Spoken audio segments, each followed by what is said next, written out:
Você sabia que grandes construções do passado são exemplos de atividades logísticas que ocorreram?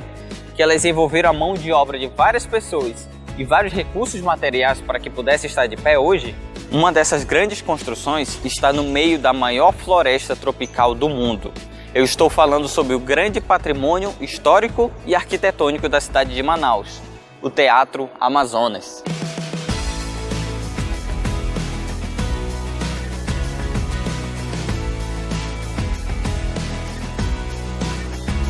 O Grande Teatro teve suas construções iniciadas em 1882. Naquela época, o Brasil saía de monarquia e iniciava a república, e estava no auge do ciclo da borracha. Por isso, muitas pessoas enriqueceram, e essas pessoas queriam um teatro à sua altura. Como diz o autor Mário Ipiranga, antes se deve mais à necessidade que Manaus reclamava, de uma casa de diversões que pudesse acomodar, sem humilhações, as companhias nacionais e estrangeiras para que encaminhadas, e a um público ávido de derivados sadios. Os teatros que haviam na época não eram aparelhados para grandes apresentações, como o Éden Teatro, Teatro Thalia, que depois mudou o nome para Eldorado, Teatrinho da Beneficente Portuguesa, Apolo. Esse interesse por um novo teatro grande, mas bem estruturado, partia principalmente por causa do exterior, por causa das propagandas que os jornais faziam da região.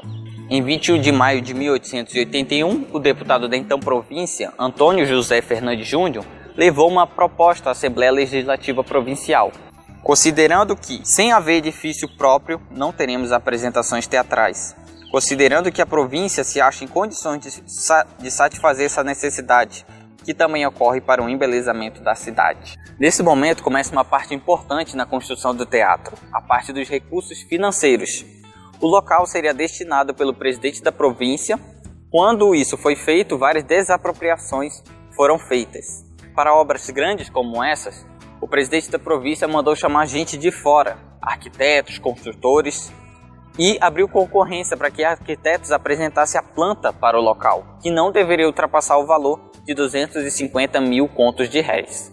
Iniciou suas construções em 1882, foi inaugurado em 1896, por Eduardo Ribeiro, que foi inclusive o primeiro governador negro do Brasil, mas por causa de vários problemas técnicos, administrativos e políticos, demorou-se ao todo 12 anos para a construção total do teatro.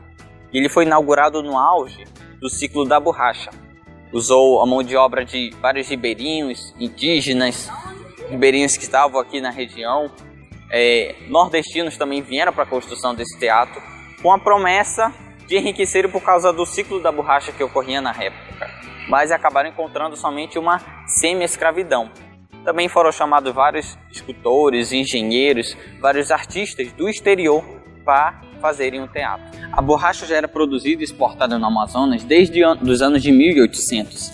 Em 1840, o Brasil chegou a exportar 460 toneladas de borracha. Muitas delas foram usadas na confecção do próprio teatro, principalmente nessa parte de trás. E esse auge do ciclo da borracha coincide com a indústria automobilística, que precisava dessa borracha para a produção de pneus na época. A borracha chegou a ser o segundo produto de exportação brasileira, atrás apenas do café. Na imagem nós temos a montagem de andaimes feita para a recuperação do Teatro Amazonas na época do Gilberto Mestrinho. O engenheiro responsável agiu sem a fiscalização das entidades encarregadas de zelar pelo patrimônio histórico. Daí a pintura cor-de-rosa, sendo que a anterior era azul. Outro aspecto logístico importante na construção do teatro é que, além dos recursos financeiros, nós temos a parte dos transportes. A maioria dos materiais foi feito na Europa, principalmente na França, alguns em países vizinhos e alguns em estados do Brasil. Então, o transporte marítimo e o transporte fluvial foi muito importante para trazer todo esse material. Naquela época, o Rio Amazonas já estava aberto à navegação internacional e havia companhias estrangeiras aqui na região trabalhando no transporte. O barco a vapor também foi muito importante, porque ele foi o substituto do antigo barco à vela. Ele conseguia transportar muito mais toneladas em mercadorias e em pessoas do que os antigos barcos à vela. A cúpula do teatro, feita de metal, foi fabricada na França. Vieram técnicos responsáveis pela montagem da estrutura. Ela é composta de 36 mil peças de escamas de cerâmica esmaltada e pedras vitrificadas vindas da Alcácer. A estrutura da cúpula possui a sua sustentação no terceiro pavimento do teatro. Assim, se nós retirarmos a cúpula, se estraga toda a lateral desse terceiro pavimento do teatro.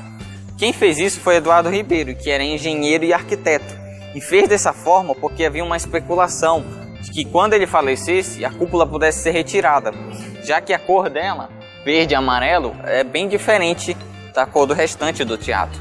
Então muitos diziam que era manteigueira, diziam que parecia um bico de papagaio, então havia essa especulação de que ela pudesse ser retirada, por isso que Eduardo Ribeiro fez dessa forma. Algumas partes da estrutura foram feitas no Brasil, como as madeiras do piso e as cadeiras, que são de uma árvore chamada jacarandá. Há corredores em que o piso é de madeira acapu e pau amarelo. O pano de boca, no palco ao fundo da imagem, foi pintado na França, no ateliê do pernambucano Crispim de Amaral. Ele chegou pronto em Manaus. Tem em média 12 metros de altura e uma pequena camada de gesso, por isso ele não pode ser dobrado. Imaginem o trabalho que deu transportar isso. Quando há alguma apresentação, ele é elevado do mesmo jeito que está para uma área específica do teatro, acima, e desce do mesmo jeito encerrando as apresentações. Entender a respeito do pano de boca é importante para entendermos o que chamamos em logística sobre manuseio de materiais. Muitos materiais do Teatro Amazonas foram feitos de maneira personalizada, somente se encontram aqui. É o que a gente chama na área empresarial de especificação. O salão de espetáculos do teatro tem formato de lira e 22 colunas de ferro fundido. Tem capacidade total para 701 pessoas.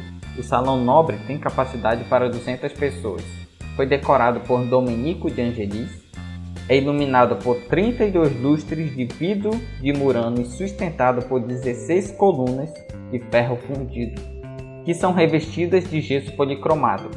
As bases dessas colunas são de mármore de Carrara. Os 2 espelhos que vieram da Veneza foram adquiridos parte na Itália, parte na França. No mezanino existem algumas pinturas alegóricas e decorativas, sobre um fundo folheado a ouro. No piso há uma curiosidade, ele é formado por 12 mil peças de madeira que são encaixadas, nenhuma delas é colada. Então pessoal, esse foi o nosso vídeo de hoje do canal Logisticas, do vídeo Teatro Amazonas, Logística da Construção. Espero que você tenha gostado. Se inscreva no nosso canal, dê o seu like, dê a sua opinião sobre esse assunto. Se você não visitou o Teatro Amazonas, venha para cá, principalmente se você é amazonense, você não paga a inscrição, a entrada. Se você quiser, você pode baixar o artigo completo desse assunto no link abaixo e também os slides que nós preparamos. Tem belíssimas imagens para você ver sobre esse assunto. Então, até semana que vem.